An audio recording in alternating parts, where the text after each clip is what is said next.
जय जगन्नाथ सांग मैंने आपण मानक पुणी थे स्वागत करुच्ची मोर YouTube channel Odia education vibes को।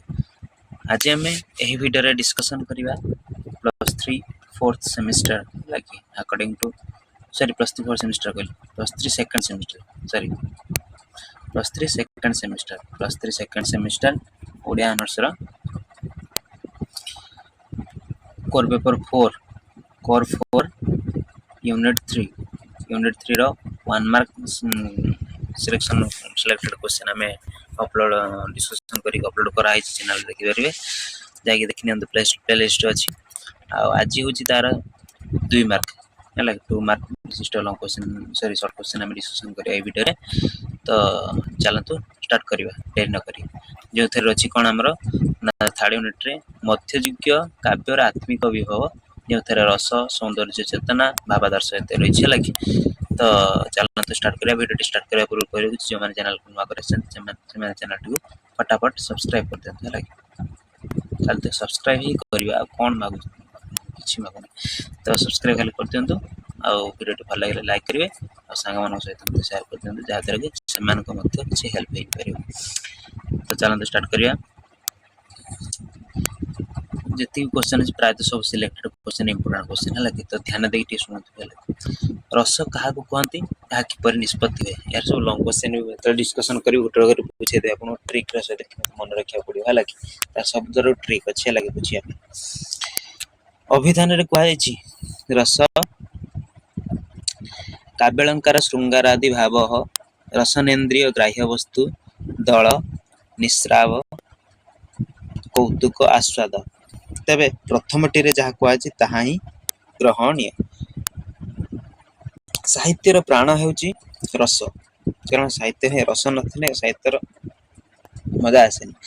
रस निष्पत्ति पाई आचार्य भरत मुनि कहते विभाव अनुभाव संचारी हवाला संचार भाव संजोग रस निष्पत्ति हुए अर्थात विभावानुभाव व्याभिचारी भाव है व्याभिचारी भाव संजोगात रस निष्पत्ति ही यहाँ तार डेफिनेशन टा संस्कृत अच्छी रस किपर निष्पत्ति हुए ना विभाव भाव देकी अनुभाव देकी एवं संचारी भाव देकी विभाव अनुभाव संचारी भाव ये तीनोटी भाव संजोग हो सारा पर कौन है रस निष्पत्ति होता है। विश्वनाथ कविराज मध्य विभानुभावेन व्यक्त संचारणीय तथा बोली कहते अर्थात रसतामेति इत्यांतु स्थायी भाव सचेता सतेषा। तो यहाँ जाना दरकार नहीं तो रस क्या कहते हैं जान ये देन देखिए स्थायी भाव कौन रस स्थायी भाव कौन यह केते भारी मनीष जीवन रे है कि मनीष जीवन रे जो विशेष भाव परिदृष्ट होई तार अनुभव को संजीवित करी रखे मुख्यतः से गुड़ी को स्थायी भाव कहुए अर्थात कौन आम देखिए मनीष जीवन रे जो विशेष भाव परिदृष्ट होई तार अनुभव को संजीवित कर रखे फिर अनुभव कौन आपने जाना तो आगे आम जाना लगे लंग क्वेश्चन डिस्कसन करेंगे गोटे गोटे ट्रिक सहित कह संस्कृत आलंकारिक माने नवरस को भित्ति करी रति हास शोक क्रोध भय उत्साह विस्मय शांत आदि 9 गोटी स्थायी भाव प्रधान स्वीकार कर स्थायी भाव माने ये सब गोटे गोटे रसर तार गोटे गोटे स्थायी भाव अच्छी है कि जपरी आम श्रृंगार रसर रति है कि हास्य रसर हास है कि ये सब अच्छी विभिन्न प्रकार अच्छी। तो आलोचना करिया रस उपरे लंग क्वेश्चन हेतु जानिबा रस केते हारी विभक्त कौन कौन एटा भी इंपोर्टेंट क्वेश्चन। रस 9 भाग विभक्त से गुड़ी श्रृंगार हास्य करुण रौद्र वीर भयानक विभत्स अद्भुत शांत यही नवरस परे आउ एक रस अच्छी जहाँ हूँ बात्सल्य रस किंतु अर्वाचीन आलंकारिक माने यही बात्सल्य रस को स्वतंत्र मर्यादा देना से मतरे बात्सल्य रस एक रस पदवाच्य नुहे ता अंतर्निहित भाव को बहिप्रकाश करे मात्र बोली कहते किंतु केतेक ग्रहण करती बात्सल्य रस को किंतु बात्सल्य को मिसेले 10टी रस हम किंतु कहवा गले 9टी रस ही लिखा जाए नवरस सार अद्य लिखि श्रृंगार जमी कहती तो 9 रस मध्य श्रृंगार सार मान अर्थात श्रेष्ठ रस ଅନୁଭାବ କାହାକୁ କୁହନ୍ତି? ଏହା କେତେ ଭାରି ବିଭକ୍ତ। ସ୍ଥାୟୀ ଭାବକୁ ଅନୁସରଣ କରୁଥିବାରୁ ଏହାର ନାମ ହେଉଛି ଅନୁଭାବ। ଏହା ଭାବର ପରିପୋଷକ ଓ ଭାବର ଉଦ୍ରେକ ପାଇଁ ସାହାଯ୍ୟ କରେ। ଭାବକୁ ଉଦ୍ରେକ ମାନେ ଜାଗ୍ରତ କରାଏ ମନରୁ। ନାୟକ ନାୟିକା ଠାରେ ରତି ନାମକ ସ୍ଥାୟୀ ଭାବ ଜାତ ହେବା ପରେ ପୁଲକ, ରୋମାଞ୍ଚ ପ୍ରଭୃତି ଯେଉଁ ସବୁ ସାତ୍ଵିକ ଲକ୍ଷଣ ପରିସ୍ଫୁଟ ହୁଏ ସେମାନଙ୍କ ମଧ୍ୟରେ ହେଲା କି ସେଗୁଡିକ ଅନୁଭାବର ପର୍ଯ୍ୟାୟଭୁକ୍ତ। ଅନୁଭାବ ସାଧାରଣତଃ ଅଷ୍ଟବିଧ ମାନେ 8 ପ୍ରକାର ଥାଏ। କଣ କଣ? ରୋମାଞ୍ଚ, ବେପଥୁ, ସ୍ୱରଭଙ୍ଗ, ସ୍ତମ୍ଭ, ଚ୍ଛେଦ, ଅଶ୍ରୁ, ବୈବର୍ଣ୍ଣ, ପ୍ରଳୟ।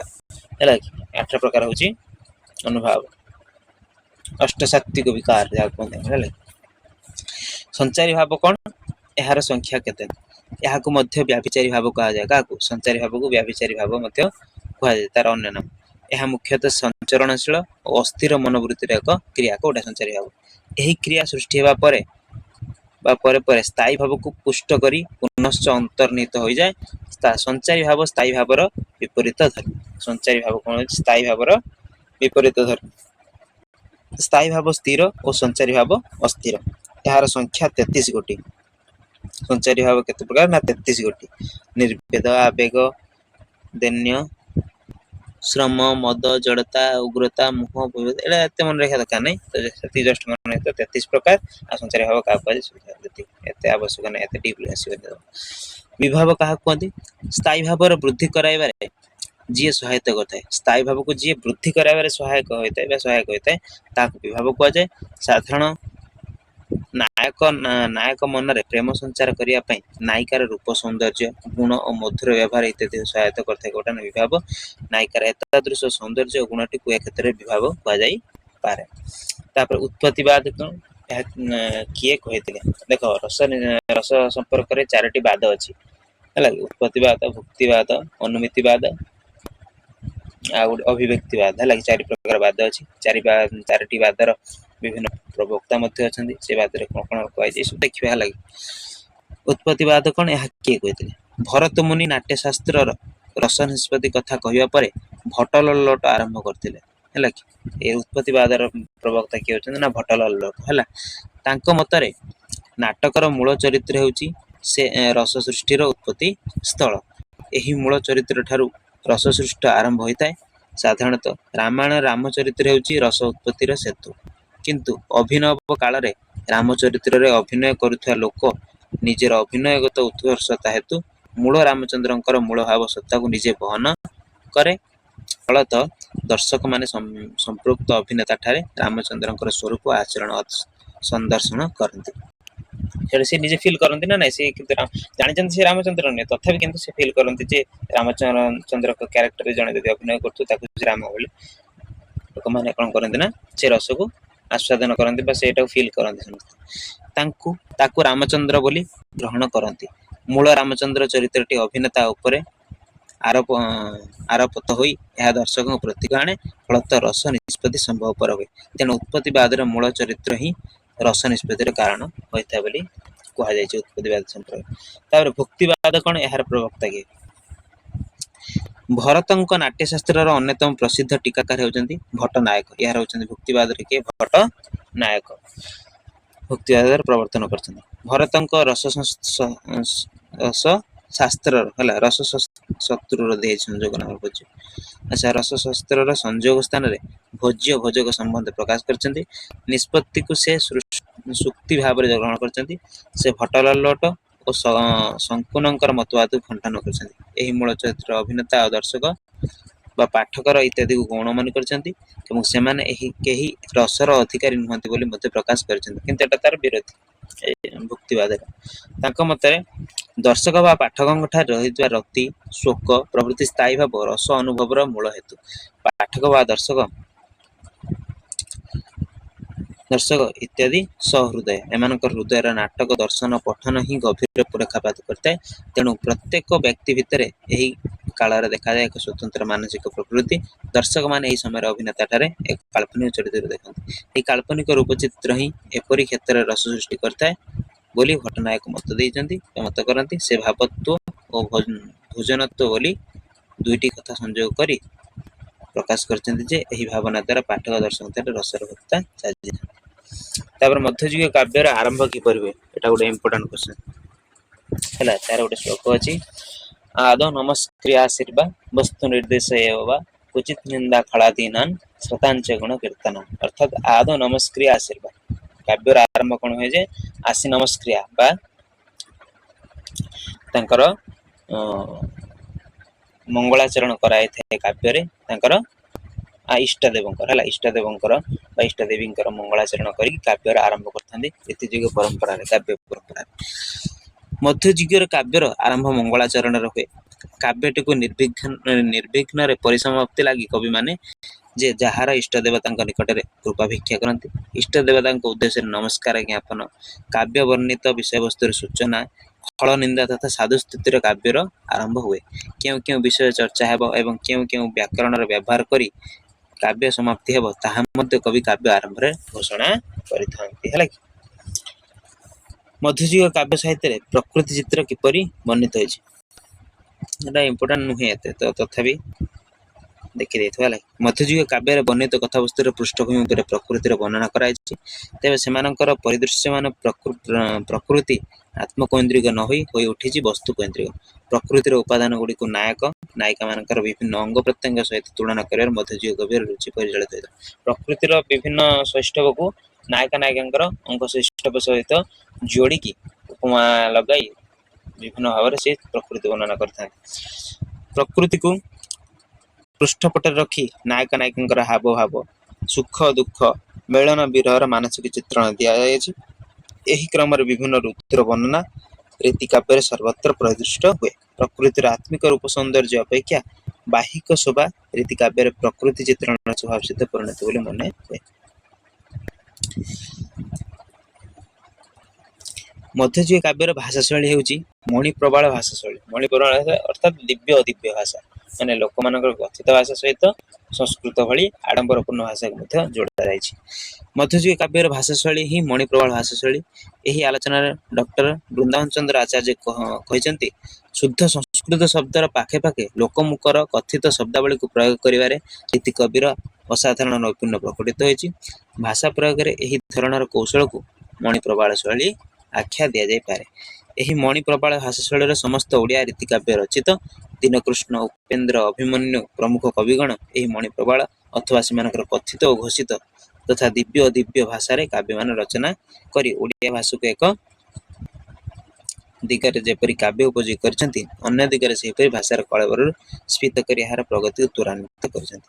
ଏହି ଦିଗରେ ସାଧୁ ଶବ୍ଦାବଳୀ ବିଶିଷ୍ଟ ପଦ ବିନ୍ୟାସ ଓ ଅନ୍ୟ ଦିଗରେ ସରଳ ତରଳ ଲୌକିକ ଓଡ଼ିଆ ଶବ୍ଦ ସମନ୍ୱିତ ମଧୁର ପଦାବଳୀ, ଏହି ଦୁଇଟି ଧାରାର ମଧୁର ସଂଯୋଗରେ ରୀତି କାବ୍ୟର ଭାଷା ଶୈଳୀ ଅଧିକାର ମନହାରି ହୋଇ ପଡ଼ିଅଛି।